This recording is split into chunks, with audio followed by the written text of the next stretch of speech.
Welcome back to Unexpected QTH. My call sign KD0HIY. And my last video talked about buying a bunch of stuff from AliExpress and Radiodity. I'm really excited about, was really excited about the HF rig that I was getting. It's a Xiegu G90.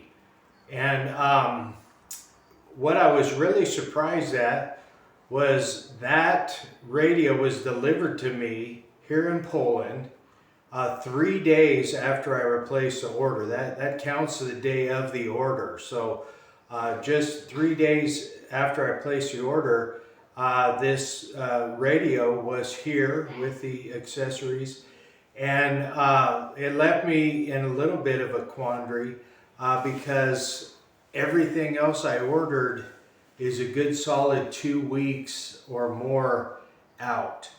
So now I have a radio and not much else. So I bought quite a few goodies today, and I have what could be a harebrained idea that I'm going to try out. I think it'll definitely work to listen. I've been able to listen on the radio already. I just stuck a wire in the antenna lead on the back and threw it out the window, and was able to pick up quite a bit of traffic coming in. A lot of interference. I'm afraid I do have a big interference somewhere nearby, but I'm up here in the attic, which is possibly going to be my my ham shack. I have a space like this at home that's finished a little bit that I've always thought about. That would be a good place to operate out of. But back home, it's insulated on the floor, but not the roof. This building has about 12 inches of insulation in the roof, and so it's still pretty warm weather, but not too bad up here. So I'm gonna do these experiments up here. It's already been a little bit of an adventure, and I don't think I'm gonna like being up here. It's just too small of an opening. You have to climb up one of those sort of ladder type things that gets you into the crawl space, and I don't really see it as that good of usable space. But I'm going to try it out and see what's going on.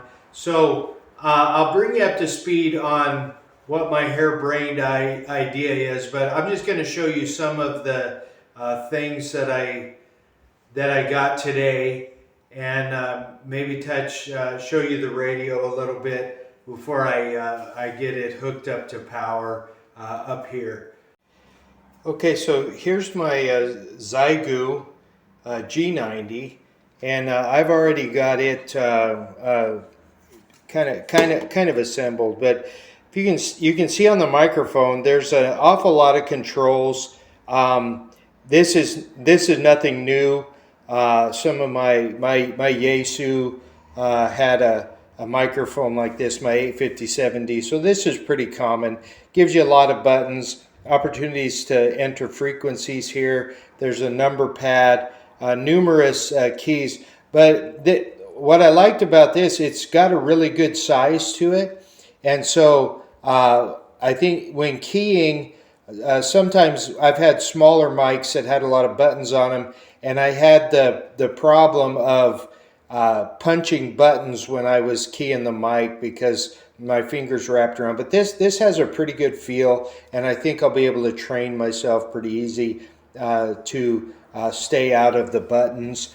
But I have the cooling plate is already attached to it, and there's some nice legs that come down here. They fold out so they can keep the radio at a good angle. When you're sitting at the desk, it props it up a little bit. The one thing I would recommend, there's really no rubber feet on anything, and so if you're on a surface that you care about, or here in in Poland, it seems like all of the furniture is made out of particle board with just the thinnest little sticker of a veneer, and I think that the bottom of this would wear through that very quickly. But here's your power inputs. The fan is there below. I was very impressed with the way that this, a good positive lock on that connection, and there are rubber bumpers all around this to protect the transceiver. But I think it's a good addition. Again, like I said, all I've done is listen on this radio, so there's not much heat being developed, but I think on transmit it'll be very nice to have it. So that's basically the radio. I did get the computer interface along with it on that bundle that you could get. But so far, really happy with my purchase, and I've like I said, just been able to listen because I don't really have an antenna at all. I also went ahead and purchased a battery for power, and I found a store here in Poland that's sort of like a Harbor Freight back in the United States, has some inexpensive tools and a lot of other stuff, and I was able to find this battery. It is a AGM battery. I forget what that stands for, but it is all sealed up, and I think it'll be a good unit. It's 12 amp hours. That ended up costing me about $50 for this battery, and I hope it gives me good service with this unit. I wanted something that was kind of lightweight. I'll build a battery box of some kind eventually, and I'm hoping that this will give good power through an operating period, maybe 10 or 12 hours max. That would be great if I could do that. I don't know if that's realistic or not, so we'll find out. But I got this, and I was really impressed with this battery charger here, mostly because of the leads that I got with it. It has a couple of options. You've got the big alligator clip type of leads that you can plug into it, and it is fused. But then you also have this one here, which is the kind of trickle charger end that I'm used to in the United States, and that goes to this battery charger. That was pretty nice. It has a good digital readout. It's smart, so it cuts itself up automatically, but I really like this because I'll be able just to permanently install this onto the battery and have easy charging access without. I don't like using clips like this when it's something you're going to have a charger hooked up to on a regular basis. It's a lot more permanent. It's fused as well. I think this is one of those micro. Yeah, it's one of those smaller type fuses. The radio has a little bit bigger, the bigger type of, I think they're called spade fuse. I wish they shared, but it's not that big a deal. Hopefully won't be blowing fuses anyway. But that will get me having some renewable power right away, and also I can build sort of a portable power station out of that.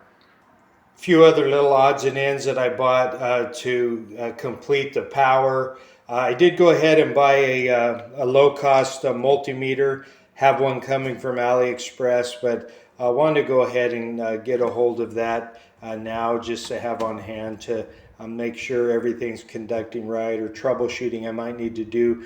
And then I just bought a multi assortment of these crimp-on connectors, and then a crimp tool as well. And I did have one of those coming from AliExpress too. But I really wanted to try this experiment that I'm going to be doing to maybe be able to transmit without having any coax. And I've got an interesting route that I kind of have to run to try to get it set. But like I said, this might not work at all, but I'm going to give it a try.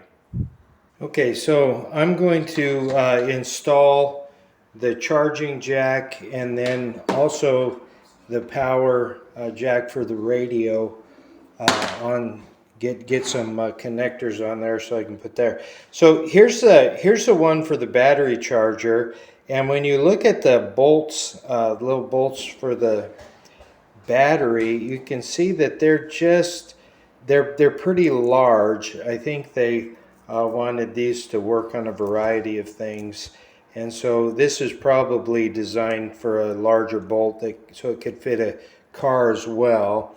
And this is the ring connector that came in my assortment, and it's a much smaller hole, and the bolt still fits through. So I'm gonna kind of use it on the outside of this one, sort of as a washer. I used to use I had some really cheap crimpers before, and once I got a set of these, it's really hard to go back. But these are color coded, so I believe they're meant for this type of connector. And there's a little, you can see there's a little stop in there, and I think this is the correct orientation. So you put it in the red one, and right up against that, have the plastic up against that collar. And what I like to do is set it in there, and then you can bring it down. This ratchets down, but I just get this connector sat in there, and now it's holding in there. You can let it go, you can set it down, and then I take the end of my wire, and I check to make sure that this would fit, and I bring it through the connector, and I don't know if you can see that. The end is all the way through there. That's the insulation bottoms out against the metal part, but that way you've got a good ground, and then you just crimp it down all the way, and the crimper will release itself once it's completely compressed. Then you end up with a good solid connection there. That really does well. I know a lot of people want things like this soldered, and I know that's better, but this is what we're going to do here with this one. So these wires for the power on the Xiegu G90, I'm going to say this is 20 gauge wire. It seems it's a little thinner than I like. I tend to go a little bit overboard with wire size, but this is what they have provided, so I'm sure it's fine. There's a 10 amp fuse in line, and that this wire must be able to handle 10 amps. Some of you would probably know better than I do, but there you can see sticking out. Squeeze it down all the way till it releases, and there you go. You got a good solid connector there. Okay, so here's everything hooked up to the battery, and fortunately there is some color coding. Both of these charge wires were black, but there's some heat shrink tubing that's colored red, and then also the positive line is what would be fused. So you need to be careful. It's easy to get in a hurry. This battery helps a lot because the positive side is not only marked, but then it's red over here. So the power lines for the radio came color coded. So you have black is negative, red is positive. So I want to show you the charger and how much I like this. So all that you do with this, you just hook these up. There's no way to hook them up backwards, and you put it together I have a little bit of a, well, there it went. That was pretty good. I was having a hard time getting it to close all the way before. But what I like with this charger is when you hook the battery up to it, the charger, nothing happens to it. So it's got diodes or protection to keep it from draining the battery if it's not hooked to power. Now I'm going to go ahead and plug it in and show you the display here. So it's saying that we have, it's given the voltage and went straight into a charging mode.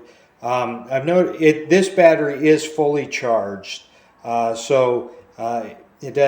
when you unplug it, the screen will go dark after if there's capacitors or something in there. Once all the power is dissipated, the screen goes dark. I have another battery charger in the United States that even if the charger is unplugged, the screen will still stay illuminated. And I didn't like that because if you lose power for some reason, then the charger would be draining the battery just being hooked up to it. But I probably will just plug and unplug this. I'm not sure how I'll do it when I'm not mobile, but this is now set up ready to power the radio. So I could charge. I believe I could be operating and have this charging at the same time. But hopefully this is a big enough battery to give me some real good performance on the rig. It's not real high powered. I think it's designed to operate on minimum power. Connecting the power to the radio is simple enough. I have the cooling fan unit installed, as I mentioned earlier. So it has a cord that goes from it to the radio. So if I didn't have this on, I'd be plugging directly into the radio, but because I have this, I'm plugging into the fan module. The fan immediately comes on, and I believe it is thermostatically controlled, but it is always on when it's powered. So I don't believe you would want to leave the power hooked up to it if you weren't operating. Eventually, I'm sure I'll go with the put Anderson power poles on. That's what I'm accustomed to in the United States, and so I'll probably keep that going. I thought it was a really nice feature that the Anderson power poles came already installed here. But you can plug in either to the power poles or this provided plug that came with the radio, and both of them will power the radio. So we're plugged in. I don't have any antenna hooked up or anything, but powering up the rig is simple enough. And if you'll watch, I've already put my call sign in. There it is right there. And we have some static coming through. But so this unit is now ready and does have power. I've got a readout. There's a voltage readout there. It's saying 12.8 volts, and so that's a good amount of power. I think on this particular transceiver, once the voltage drops down to around 10, you can no longer transmit at full power. So this is sort of the heart of the project that I'm going to really try to get going up here in the attic. This is solid strand copper wire.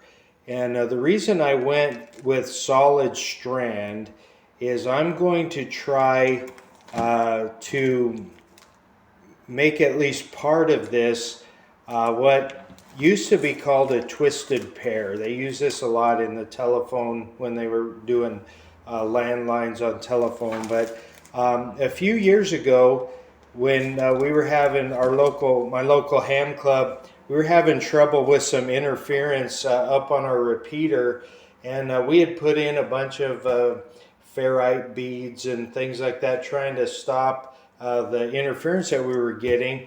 We isolated it down, and there really wasn't room to put ferrite bead on, and it was a couple of wires that led into the, I think, to the repeater.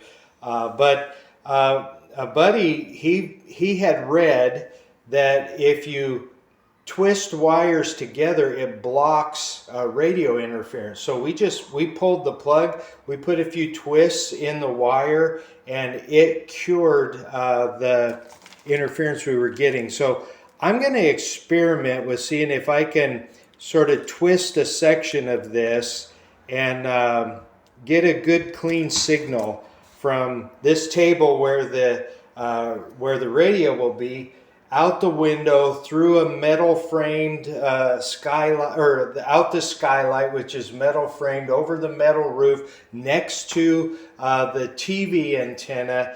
And I don't know, I just have a thought that maybe I could do that, and I don't think I have the guts to try to transmit, but who knows. I might dial the power way down and see if the automatic tuner will tune up, but again, I'm a little nervous about doing that. Okay, so here's my setup, and I thought I could get some tension on this with just a chair, and boy was I wrong.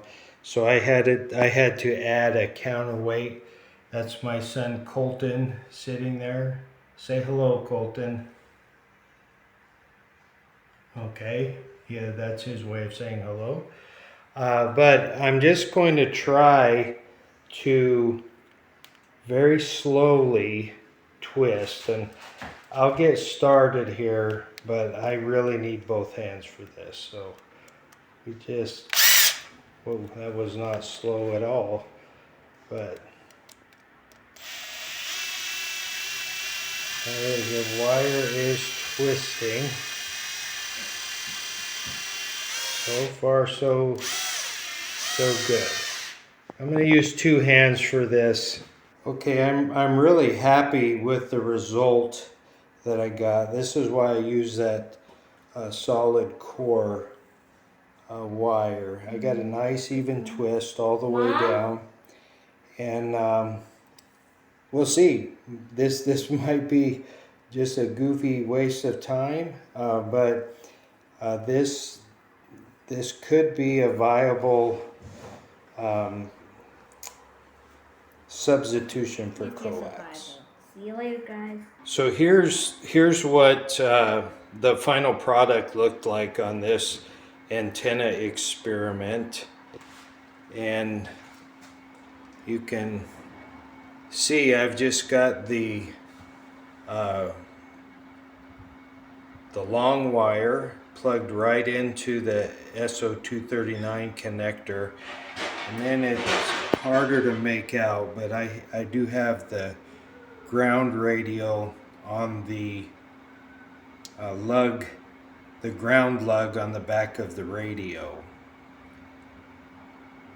and I've got my power hooked up, but there's that twisted wire, and it goes out to the skylight, and I got a little bit creative with an antenna mast. So that's how I got a clear shot from the metal roof, and then the ground radio is grounded onto a screw in the metal roofing. And I'll try and show that. So that's the ground wire, which I think gives me a good ground plane with the metal roof. I haven't tested, but as you can see, there's the antenna antenna mast, and that goes all the way down off of the roof, and it's tied to my concrete fence there on my yard. I think it's a little hard to make out, but that's how I attached it to the roof.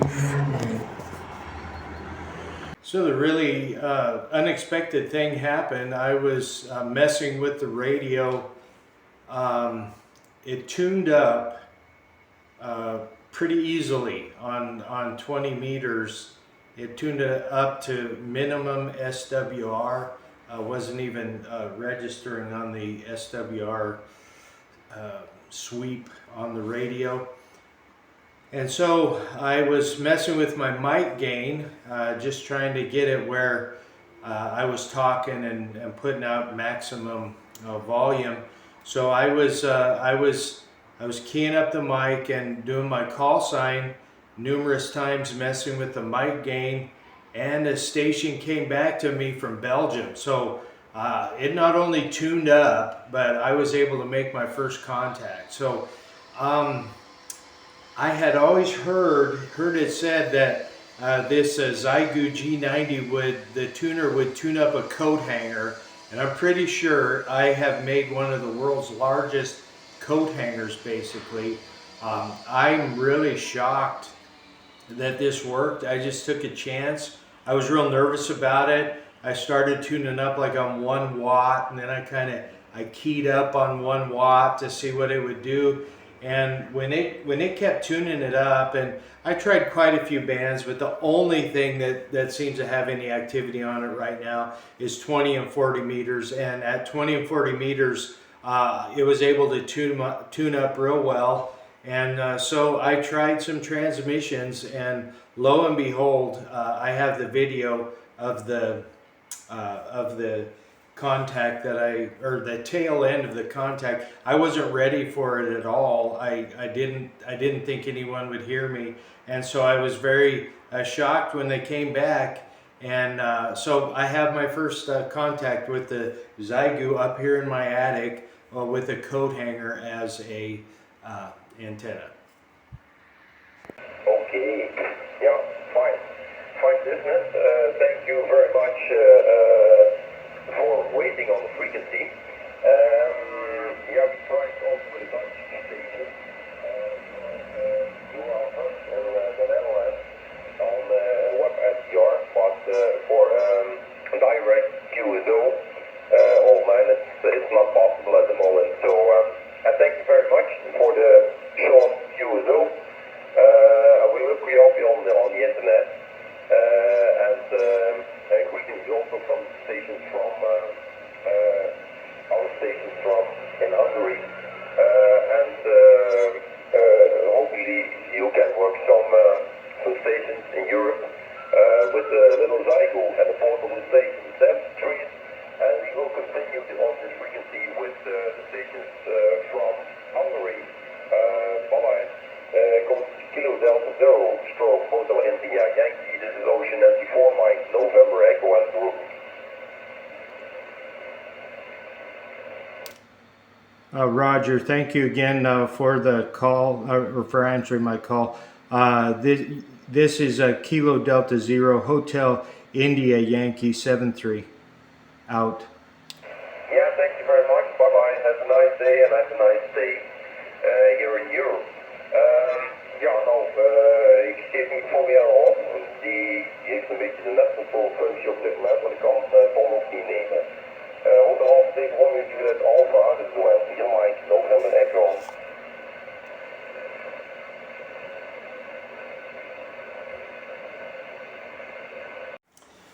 Well, that's going to do it for this episode of Unexpected QTH and my adventures in amateur radio abroad, which I'm really excited. I don't think I've been this excited about making a contact since back in the early days when I made my first HF contact. So I look forward to getting the rest of my equipment in, and maybe getting an even more efficient antenna that might work a little bit better tweaking things, but I'm just thrilled to death to know that I've got a workable solution up here in the attic for doing some HF and hopefully having this system ready to go. So thanks for tuning in. 7-3s. Maybe I'll see you, or maybe I'll hear you on the air. I don't know where you're watching from, but I'll listen and speak as far as my 20 watts and my piece of wire will let me talk. So I hope to see you out there. This is KD0HIY signing off. We'll see you soon.